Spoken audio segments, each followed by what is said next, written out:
and welcome to the Otaku Network podcast. My name is Steve. And I'm David. We are into week 7 of the summer season of 2024. So we will be discussing episode 6 of Shoshimin and episode 7 of both Ramen Akaneko and My Deer Friend Nokotan. Episode 6 of Shoshimin begins with Jogoro at the local summer festival, and he gets approached by a little girl dressed in a yukata wearing a standard issue festival mask. He incorrectly identifies it as a lost little girl, at which point she kicks him and reveals that it's a Yuki instead. They spend a little bit of time in the festival. She's avoiding some other kids from her past, so he's kind of hanging out with his friend. Presumably the next day she shows up at his house, and she has a plan to while away the summer days by visiting all of the local sweet shops in their area.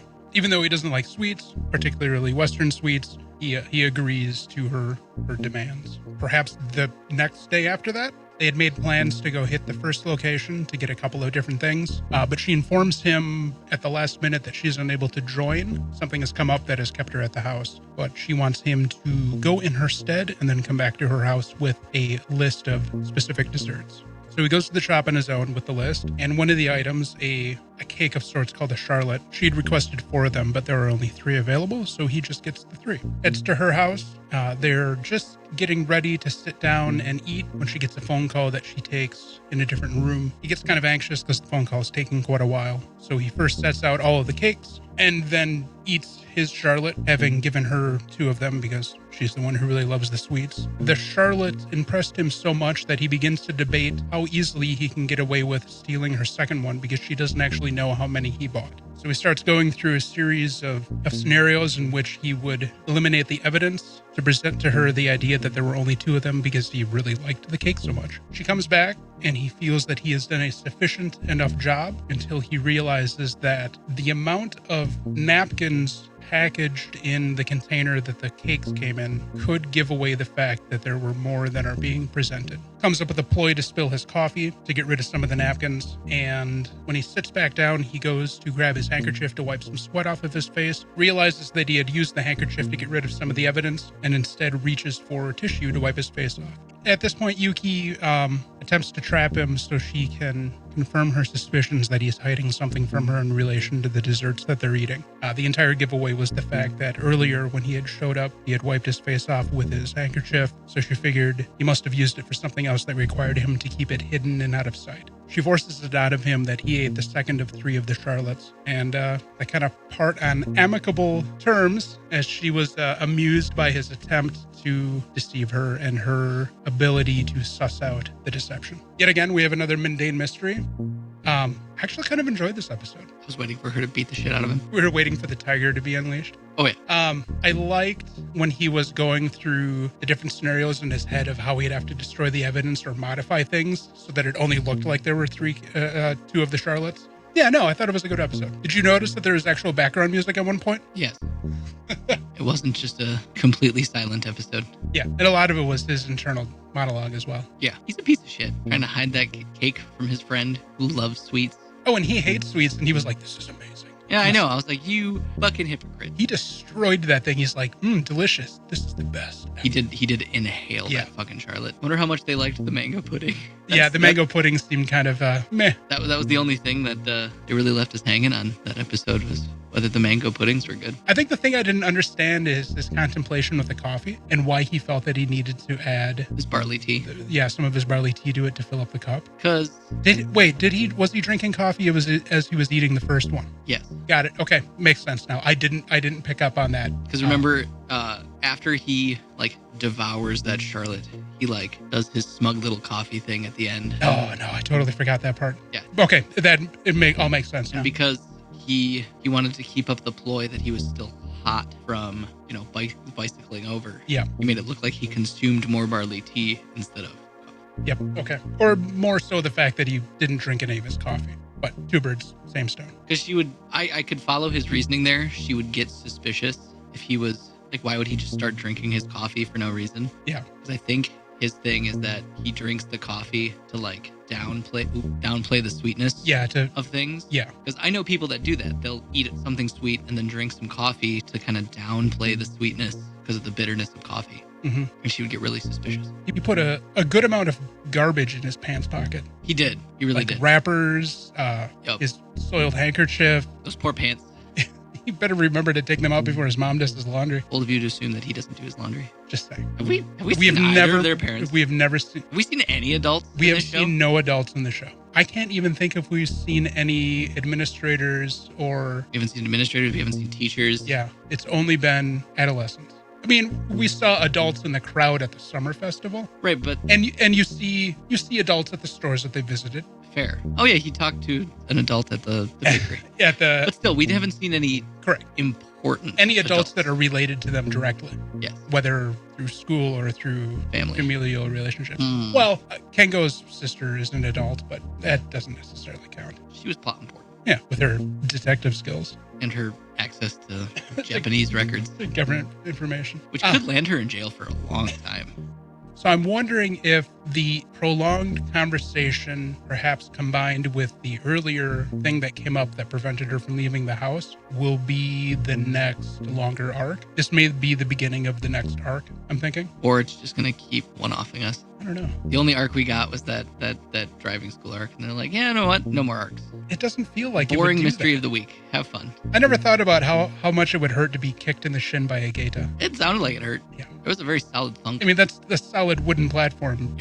Yeah. He received a kick to the shin. I tried to find if there was legitimately a chain of confectionery stores in Japan named Jeff Beck. Do you know who Jeff Beck is? Jeff Beck is a really famous guitarist. Oh, really? Died a couple of years ago. Yeah. Oh, so I could only find stuff on the musician. Okay. But something tells me it may just be a nod to fandom by the author. I mean, like, he has a confectionery called Humpty Dumpty. Not a confectionery. It seems like a bakery. Either way, the Jeff Beck one, that's a little bit more. I just want to know conspicuous. How this girl. Inconspicuous. I want to know how this girl doesn't weigh like 400 pounds. It's probably all she eats. Right, but like, how does this girl not weigh 400 pounds? She definitely downs the desserts. She does. Like, I look at a dessert and I can feel my love handles growing.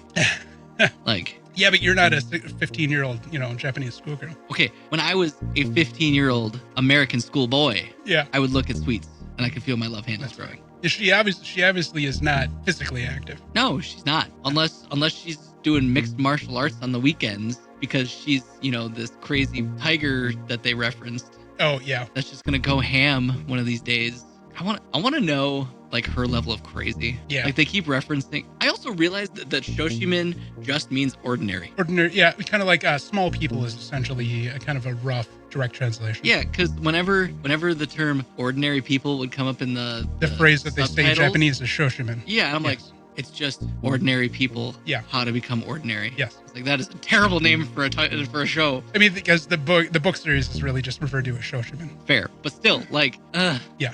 Well, how do we get to My Deer Friend Nokotan from Shikanoko Noko Koshantan? Because that's the Japanese title of the manga. Fair, but still. Which doesn't mean anything. I know it doesn't mean anything. I think it's just American audiences. The decisions that some publishing companies in America make when presenting a title of a property that they're bringing over here can sometimes be a little strange. I can't think of any. Yeah, okay. So, Fly Me to the Moon. Japanese title, which is also the shortened version of it, is the title that we know the anime of it is Tonikawa, or Tonikaku Kawaii. I don't know why the manga is titled Fly Me to the Moon. That may have been a subtitle in the Japanese, but I don't remember. But we refer to the anime as Tonikawa. So why didn't they name the anime, which was brought out in America after the manga, Fly Me to the Moon? I don't know. That's just one example that I can think of. There's a lot of examples of just weird decisions. Like sometimes keeping the name Japanese, other times giving it a completely different name that may not necessarily relate to the Japanese name. Yeah, that's it's very true. weird. The thing that became very evident with the end of this episode is Jogoro is really bad at lying and being deceptive. There's this thing that I noticed that is indicative of a liar. He can't look her in the eyes.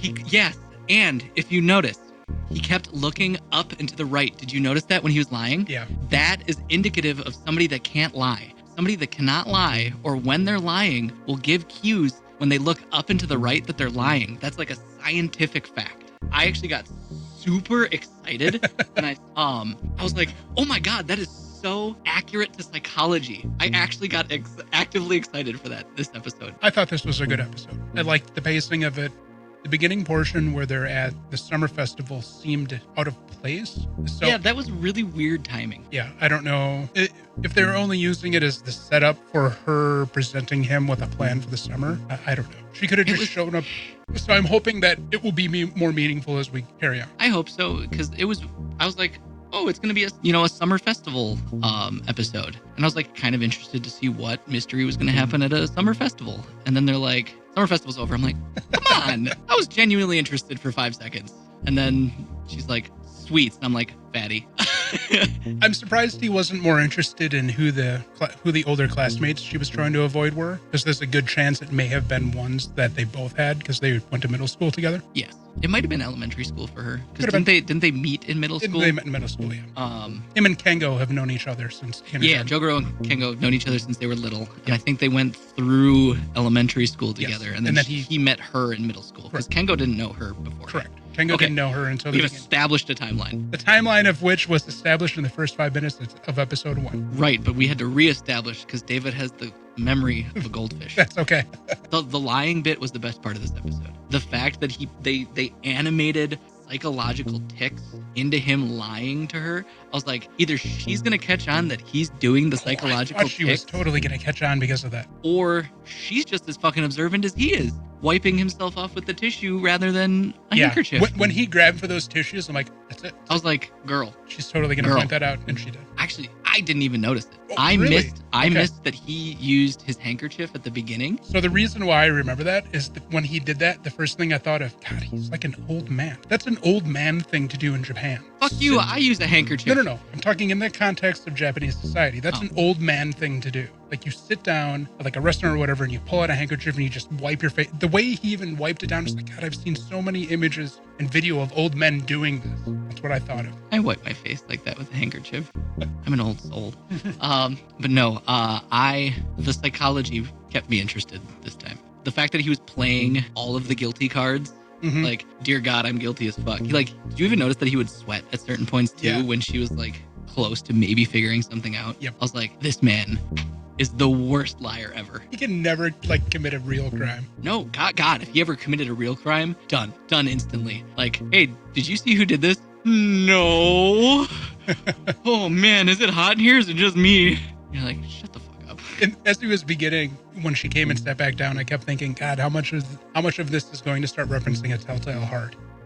Show's still kind of boring, but I do enjoy the subtle nods to scientific realism, or even just mathematical realism. I did end up looking back at that one episode where I said the math, and the math was right. You were checking his math? I looked at it wrong. Okay. His decimal point was in the right place and everything. But I like when the show does that, and they have like science or psychology like in the episode, and even if it's not being like blatantly pointed out, but like playing into like actual human psychology. Yeah. Because a lot of times in anime, even ones that purport to be really serious, you don't see a lot of those ticks. A lot of times people just ignore completely the tick where humans will look up and to the right when they're trying to lie, like when they're trying to think of a lie. Sure. As if not saying that you're a liar. But if you ever think about it, the next time you're lying or you think somebody's lying, look to see if they look up and to the right. Okay. More often than not, you'll notice that tick happens and then they tell you something because that's them trying to think of something. I do it a lot with people.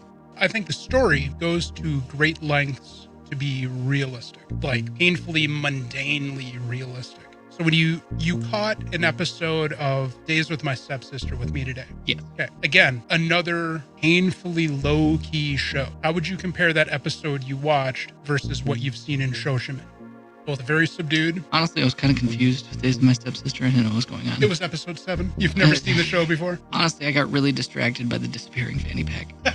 That's all I hyperfixated on after you pointed out that the artist fucked up. Yeah, I hyperfixated on that. Did you not notice me every time going, it's still there? Yeah, oh yeah. It's still there. Oh yeah, I noticed that. So we got 3 segments this week. The first one, we get an older woman who brings a very important ingredient for the ramen. What's it called? Menma. It's like fermented bamboo shoots. So she brings in these fermented bamboo shoots that the cats need for their titular red cat ramen, and she requests a bowl to test its quality to make sure that she can continue to keep delivering this here because, as she puts it, I only provide this to places that I feel worthy of consuming or of using this. We get a kind of tense scene. We get a little couple cute interactions where like Hana keeps calling her grandma, and all the other cats are kind of like fawning over her and talking to her, asking about how an older cat that she has that trained them how to not shed their fur is doing. And then finally she gets served her ramen, and in a moment of like pearl clenchingness, she calls Bunzo over. He like takes off his bandana, ready to be like berated, and then she pets him, and I was like, that's adorable. Yeah, he thought he was going to get dressed down for failing her. I know. I thought she was gonna destroy him, and then she's just like, "You're a good cat," and I was like, "The boss does have a heart."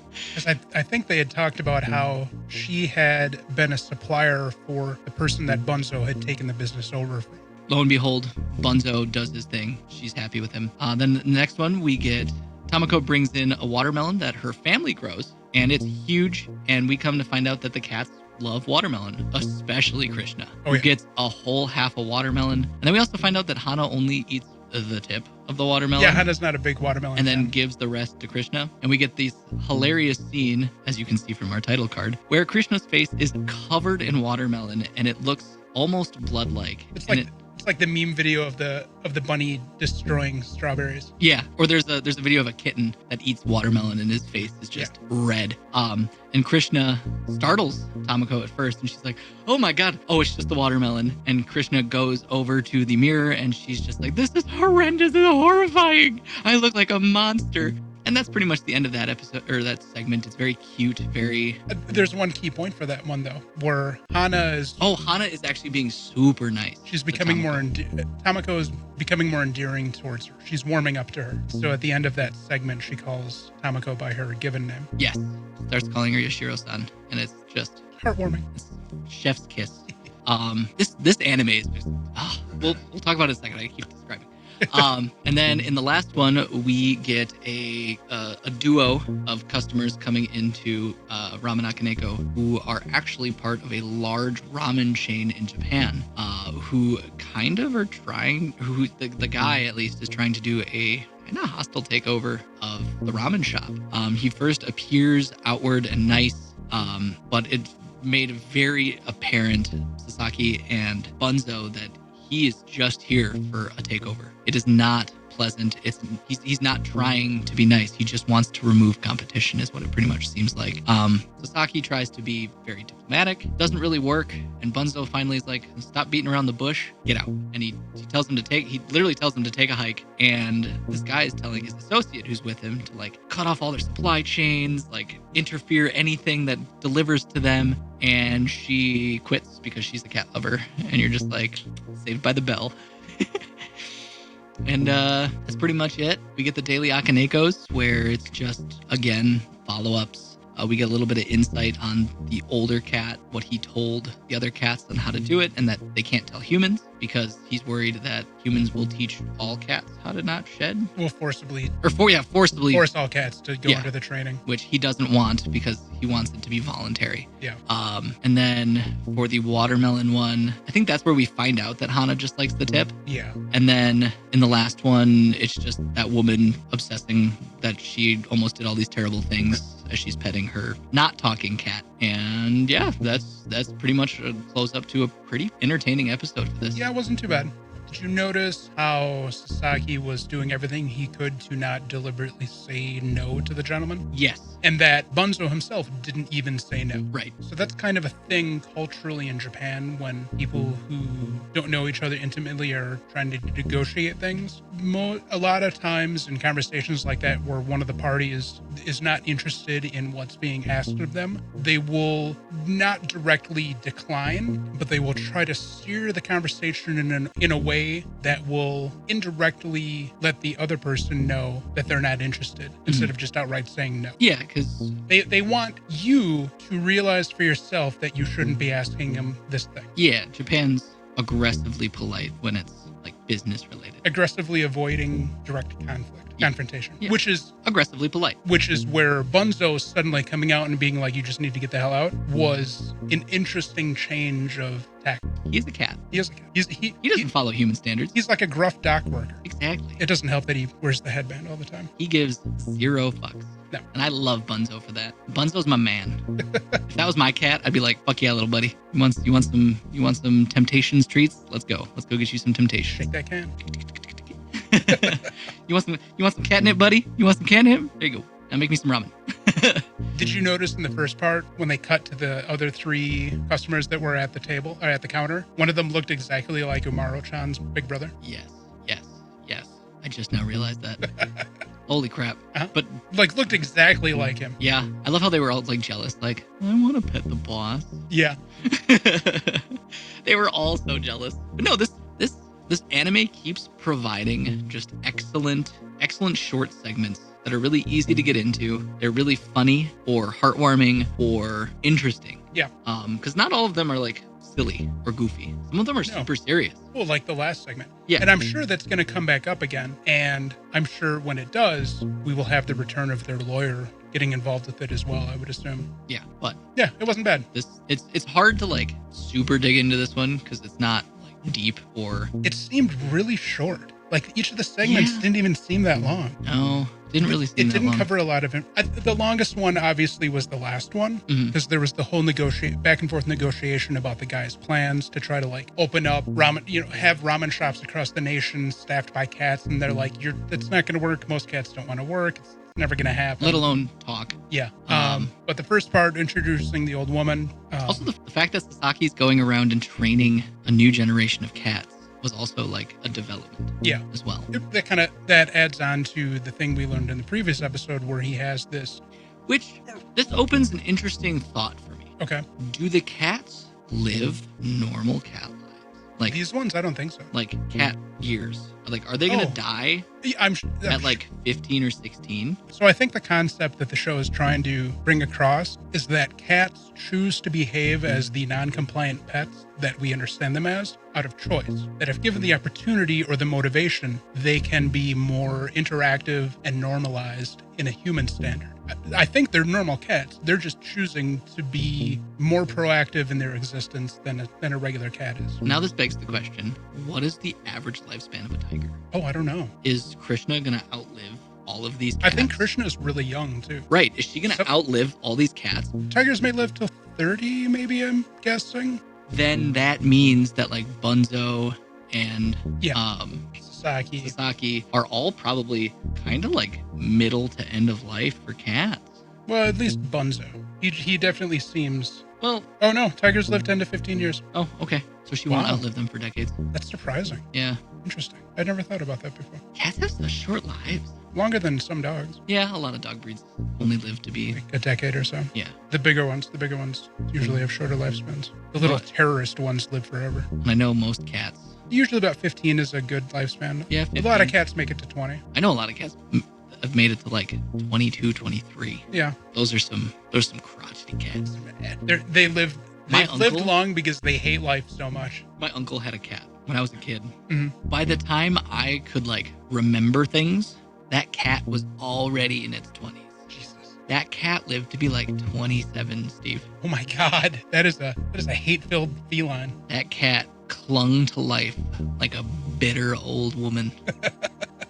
I think it's because its name was Pookie. Okay. That cat clung to life like a demon clawing its way out of hell. That cat was so old, couldn't even clean its ass anymore. Yeah. Okay. There's the joke that cats love showing everybody their butthole. Yeah. And it's not unusual for animals' buttholes to be very well present in anime between dogs and cats. Yep. Or hamsters or gerbils or whatever. There's no buttholes. We've seen no cat buttholes. These cats are super professional. Yeah, we haven't seen a cat butthole at all. Nope. Damn. This is degrading. We're talking about assholes. This week in My Deer Friend Nokotan, we have Nokotan herself getting in a reminder for a 4-year cycle beauty pageant of sorts for deer that's coming up. It's like the Olympics, but for deer. Nokotan obviously is going to participate because, she feels so highly of herself. The contest requires a deer and their owner, quote unquote, which means that Koshtan is part of it as well. At first reluctant, Nokotan persuades Koshtan into getting wrapped up into preparation for the event. skip ahead a week. There's been intensive training for the pageant. But as soon as the teacher / advisor for the Deer Club walks in on Koshtan practicing her routine, all of Koshtan's confidence deflates because she realizes that her behavior makes her seem not idyllic for being, the perfect student. And then we get a little note that our good friend Tsunoyama from the zoo won it instead. The deer that frequently visits the Deer Club. Yep. Next segment sees Koshtan trying out expanding the Deer Club's presence on the internet per the suggestion of the teacher / advisor as a way to maybe earn some extra revenue to keep the Deer Club running the way she wants it to. So she starts doing a live stream, only to be foiled by Nokotan's antlers excessively growing. Everything is a bust. The reaction from the viewers is strange at best. Half of them seeming to be Deer Club members. Or deer care experts. Yeah, something like that. Oh, you need to trim their antlers every year. How do you know? No, because they're talking about how the keepers in the Nara Deer Park trim the deer's antlers at the park. Fair. And just as Koshtan is about to come at Nokotan's antlers with a wood saw. It looks like a fucking Dark Souls weapon. Like, I was waiting for like a health bar to appear. Nokotan, Destroyer of Worlds. There we go. Nokotan's antlers just kind of break off on their own. Problem solved. Final segment introduces us to Tsubumeya's older brother who runs a cafe. He prides himself on his ability as a godly barista and establishment owner, and his assumptions are challenged when Koshtan and Nokotan show up, and he realizes that Nokotan's strange reality as a deer girl defeats all of his assumptions as to how to approach these two teenage female customers. I don't know if Nokotan was deliberately being problematic. It's really hard to tell with her if the things she does are intentional or because she's oblivious. But I keep leaning into the intentional. Little column A, little column B. So his ego is crushed. His overactive internal monologue kind of send him into a spiral of self-doubt and regret for his life decisions. He apparently ages like 3 decades. Yeah, he becomes a very withered old man. And Nokotan offers him a pearl of wisdom and everything's better. And Koshtan just decides that these two weirdos should probably best be left alone. Yeah. That's the end of the episode. And I'm going to say, I didn't like the episode. It was boring. Yeah. It was really boring. I didn't really care for the episode either. None of the segments were interesting. Especially the Tsubumeya's brother's character is obnoxious, and he had a stick so far up his own ass that I swear to God he was an Imperial Fist from Warhammer 40k. I'm surprised he didn't do the smug thing where like he would use his two fingers to push up his glasses and they would sheen and like go white. He was a bad, obnoxious character. I like Tsubumeya herself. Yeah, her brother is just an ass. And I can see, no, he's conceited. Or conceited, yeah. I can see where she gets, their personalities are kind of the same because once you realize that he isn't this perfect ideal of himself, he started to really deflate very rapidly. Like this self-confidence evaporates on a whim. Yeah. But there were a couple of funny gags, like the part where she pops her head off. Yeah. It's like, you need to have a rack to put it on, but it was bad. I had to rewind because I thought I missed something important with the deer competition. No, there was nothing important. I thought that was gonna take the whole episode. I was like, oh, there's gonna be like this cool, funny episode about a deer competition. We're gonna see them at the competition. It's gonna be hilarious. No, we spend half of it with Nokotan convincing Koshtan to do it, and then the rest of it is Koshtan trying to do this strange pageant routine, and then losing all self-esteem when the teacher shows up. And then they don't even do anything. They're just like, oh, this other deer won. I like the joke with that at the end where it's just like, it doesn't happen, but hey, this guy won. And then they carried that into the second part where they were pushing that guy and the guy who runs a deer cracker business, like trying to do a YouTube channel. Yeah. But no, it was a bad episode. I was really disappointed. I didn't like it. And it made me remember that a lot of times the midpoints of series kind of fall into a slump. Yeah. And especially with Nokotan, it really felt true today with this episode. Even Ramen Akaneko. The Ramen Akaneko episode wasn't bad, but it was kind of weak compared to some of the ones we've had recently. Yeah, it's mid-season, unfortunately. And I mean, even last season, we had the only one that, even Astronaut had a mid-season down point. Slump. Yep. And just unfortunately, that's going to happen with almost any anime. Not every anime, but a lot of them. It seems to happen. The episode this week was just like, the gags were funny. I still laughed, but it's like, The only gag I can think of that was even worth anything was her just pulling the top of her head off. I did enjoy like I said, the Dark Souls bossness of that fight. I don't think they were trying to reference that at all. I think that was more you internally. It's me making it better. Okay. I will admit that is me making it better. That's but respectable. It would have been hilarious.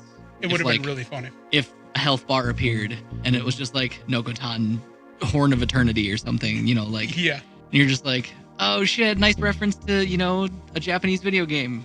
Good job. I really think that they should, outside of the credits, reference that, because that's what they've been doing. They keep referencing like vaguely popular Japanese culture, like the game show.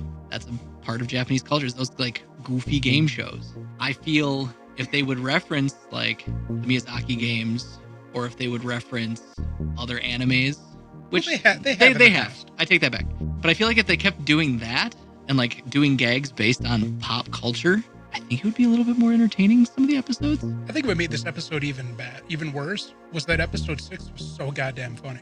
I know. It was so ridiculously just nonsensical. They fell pretty far from the hilariousness of last week. When, like I said, I feel like they should just start throwing in more pop culture references, because a lot of Japanese culture nowadays is becoming really relevant even to the West. I don't think they make Shikanoko with the West in mind, nor should they. Sorry, what I'm saying is a lot of the references they could make would be relevant to Japan. Those references could still be funny for American audiences, sure, even if they're not intentionally making them for American audiences. Honestly, I don't know what I want out of Nokotan other than just gags. Yeah, like I feel like you could get good gags out of the references that I'm looking for. Because even of course, a lot of my humor is just references to pop culture. Well, that's why The Simpsons is so endearing. Exactly. And I feel like Nokotan wants to be this like goofball show that like kind of references things, but not fully. Because like the opening title card, or not title card, but the title sequence is references to a whole bunch of different stuff. Yeah. Fist of the North Star. There is a reference to the Souls games. And I feel like if the title is what the show writers want the show to be, then I feel like they should just lean into it. But you got to remember, this is based on an existing manga, which really makes me want to go buy the first couple volumes of the manga. See what it's like in comparison to the show. Yes. I feel like we need to also know when the manga was written. It's recent. It's a newer series. Okay.